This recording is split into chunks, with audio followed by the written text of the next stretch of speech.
हाथ उठाया, मारा नहीं है, उठाया है, तो क्लैरिटी उसमें रखते हैं। सरासर गलत हरकत है ये। विकी और अंकिता क्या कर क्या रहे हैं, अब इनका नया क्या चल रहा है, इनका नई चुगली क्या चल रही है इनकी।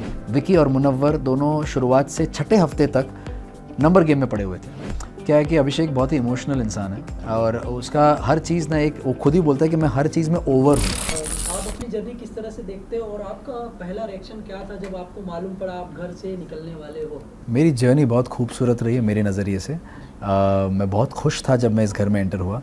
बहुत सारी चीज़ें सीखने मिली, जैसे कि रिश्ते क्या होते हैं, रिश्ते की बुनियाद क्या होती है, उसके इम्पोर्टेंस क्या होते हैं, किस तरह से एक इंसान को परखा जाता है, ये सब चीज़ें सीखी तो काफ़ी कुछ सीखने मिला। इमोशनल जर्नी थी, बहुत खुशनुमा जर्नी थी। एंड फाइनली जब मेरा नाम लिया गया तो एक एक्सेप्टेंस था, क्योंकि एक फॉर्मेट है, किसी ना किसी दिन कभी ना कभी किसी को जाना ही।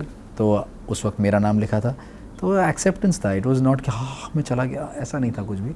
सो एक इमोशनल होना ज़रूरी नहीं है कि मैं रो, इमोशनल होना खुश भी हो सकता है। तो बहुत ज़्यादा खुशी थी, बहुत ज़्यादा ग्रेटफुलनेस था मेरे अंदर। एंड मैं बिग बॉस का तहे दिल से शुक्रिया अदा करना चाहूँगा कि उन्होंने मुझे मौका दिया इस शो में आने का। जी। नील, जब ऐश्वर्या घर में थी तो कहीं ना कहीं आपका, लोगों को ऐसा लगता था आपका गेम कमज़ोर पड़ रहा है, लेकिन जब ऐश्वर्या बाहर आ गई आपका मन नहीं लगता था, हम आपको टीवी में ज़्यादा देख नहीं पाए उस समय। Okay. तो इसके पीछे का क्या वजह हो सकता है? पहली बात तो एडिटिंग मेरे हाथ में नहीं है कि क्या दिखा क्या नहीं दिखा। दूसरी बात, मुझे पता है मैं वहाँ क्या कर रहा था। तो I genuinely don't know what has been shown, what has not been shown. And अगर आप कह रहे हैं कमज़ोर लगी तो ये आपका पॉइंट ऑफ व्यू हो सकता है, जिससे ज़रूरी नहीं है कि मैं वाकिफ़ रखूं या सलमान सर वाकिफ़ रखें, क्योंकि उन्होंने और बिग बॉस ने तो मेरे एफ़र्ट्स और मेरे गेम को सराहा है और एक्नॉलेजमेंट दी है। सो मैं उनका फॉरएवर ग्रेटफुल रहूँगा कि उन्होंने मुझे acknowledgement the. And second of all, हाँ बस आई थिंक मेरा जवाब इतना ही है, देने की ज़रूरत नहीं है। विक्की जिस तरह से अंकिता को ट्रीट करते थे, उन्होंने तो अंकिता के ऊपर हाथ भी उठा दिया। हाथ उठाया, मारा नहीं है, उठाया है, तो क्लैरिटी उसमें रखते हैं। एंड क्या कहना चाहेंगे उनके बारे में? सरासर गलत हरकत है ये। हालांकि मैंने वो विटनेस नहीं की है, बट जो मुझे बताया गया है, और आप जब ये सवाल पूछ रहे हैं तो उसका मतलब आपने भी वो चीज़ देखी है। और अगर ये चीज़ किसी रिश्ते में आ रही है तो किसी भी रिश्ते में होना ये गलत ही है। सो मैं इसका समर्थन नहीं देता। सब उम्मीद करते थे आप लास्ट तक जाने वाले हो, लास्ट तक दिखोगे लोगों को, लेकिन आप कहीं ना कहीं नहीं जा पाए, तो इस पे आपका क्या रिएक्शन है? ऑफ कोर्स मैं अपना दुख जाहिर करना चाहूँगा कि मुझे वो मौका नहीं मिला और शो का फॉर्मेट आड़े आ गया जहाँ डबल एविक्शन हो गया। अगर वो नहीं होता तो कहीं ना कहीं मैं आगे बढ़ सकता था। जो मेरा इस हफ्ते का प्लान था, जो मैं कई बार जाहिर कर चुका हूँ अलग अलग इंटरव्यूज़ में, मैं वो खुलासा करना चाह रहा था इस संडे के नॉमिनेशंस में, मंडे के नॉमिनेशंस में। I wanted to bring out in the open what the reality of Vicky and Ankita क्या कर क्या रहे हैं, अब इनका नया क्या चल रहा है, इनका नई चुगली क्या चल रही है इनकी। So I think that's what my plan was. और जिस तरह से ईशा और अंकिता के रिश्ते में जो तनाव थी, वो तनाव भी मैं आगे लाना चाह रहा था, और किस तरह से अंकिता उसको छिपा के अपना जो पुराना तरीका था, अपना रिश्ता था, वो क्या रीज़न था, जो बोलते हैं ना एक सेइंग है इंग्लिश में, you scratch my back and I scratch yours. तो वो जो चीज़ जो उनके बीच में चल रही थी वो भी मैं सामने लाना चाह रहा था। और जैसे कि आपने देखा कि पिछले कुछ हफ्तों में मल्टीपल नॉमिनेशंस करने के मौके मिल रहे थे, तो आई थिंक वो भी मैं उसका फ़ायदा उठा के चारों को नॉमिनेट करना चाह रहा था। आपके निकलने के पीछे किसका हाथ हो सकता है, और कहीं ना कहीं आपको ये लगता है कि आपकी जगह किसको निकलना चाहिए था? बिल्कुल, पहली बात तो ये सब जानते हैं कि मेरे नॉमिनेट होने के पीछे तो विकी का ही हाथ है। और मेरे हिसाब से और भी बहुत सारे अनडिज़र्विंग लोग हैं जो अभी भी घर में टिके हुए हैं। जो सबसे पहला विकी है, जो मुझे लगता है डिज़र्विंग बिल्कुल भी नहीं है शो में रहने का।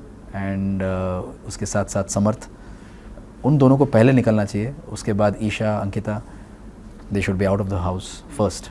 मुनव्वर के बारे में क्या कहना चाहेंगे? मुनव्वर का गेम आपको कैसा लग रहा है? मुनव्वर का गेम ऑनेस्टली मैंने ये जाहिर किया पहले भी कि कहीं ना कहीं वो जो बोलते थे दूसरों को कि आप एक स्लो स्टार्टर रहे हैं, आपका गेम वीक दिखता है, मुझे आपका गेम दिखा ही नहीं है। तो ये चीज़ का काउंटर मैंने सोचना शुरू किया कि गेम होता क्या है। तो मुझे जहाँ तक समझ में आया कि इस घर में बिग बॉस ने हमेशा रिश्तों को अहमियत दी है, तो मुझे लगता है रिश्ते ही गेम हैं। तो आपके रिश्ते जब तक ऑथेंटिक, रियल और ऑर्गेनिक रहेंगे, ऑटोमेटिकली आपके नंबर्स बढ़ते जाएंगे, आपके लोगों के नंबर्स बढ़ते जाएंगे। तो कहीं ना कहीं आपके लोग जब रहेंगे तो आपकी सेफ्टी बनी रहेगी, क्योंकि लोग आपके पास है, क्योंकि आप पर भरोसा रखते हैं। लेकिन अनफॉर्चुनेटली विकी और मुनव्वर दोनों शुरुआत से छठे हफ्ते तक नंबर गेम में पड़े हुए थे। तो कहीं ना कहीं उनको भी समझ बहुत देर के बाद आई, जबकि अब 12वां हफ्ता शुरू होने वाला है और छठे से 12 मतलब आधे शो के बीच में से उनको समझ में आया कि उनकी गेम एक्चुअली थी रिश्तों के ऊपर। फिर भी मुनव्वर समझ गया इस चीज़ को और वो उस चीज़ से हट गया, मगर विकी अभी भी उधर ही लगा हुआ है। एंड तो आई वुड से मुनव्वर की गेम एक स्लो स्टार्टर गेम थी एंड समझ थोड़ी देर से आई about the game of the show. जी, ईशा और अभिषेक के गेम के बारे में क्या कहना चाहेंगे? कहीं ना कहीं राधे भैया बन गए थे अभिषेक लव एंगल। क्या है कि अभिषेक बहुत ही इमोशनल इंसान है और उसका हर चीज़ ना, एक वो खुद ही बोलता है कि मैं हर चीज़ में ओवर हूँ। अगर प्यार करता हूँ तो ओवर करता हूँ, गुस्सा करता हूँ तो ओवर करता हूँ, अगर मैं रोता हूँ तो ओवर होता है वो। तो उसने हमेशा ये चीज़ मेंटेन की और हम सब ने ये चीज़ देखी भी है। अनफॉर्चुनेटली उसके इस साइड का फ़ायदा उठाया गया है, जो ईशा और समर्थ ने किया है, बार बार लगातार उसको पोक किया है ताकि वो उसका साइड निकले। मैंने हर बार कोशिश की है, रिंकू जी ने हर बार कोशिश की है कि वो चीज़ ना निकले, वो साइड उसका ना निकले।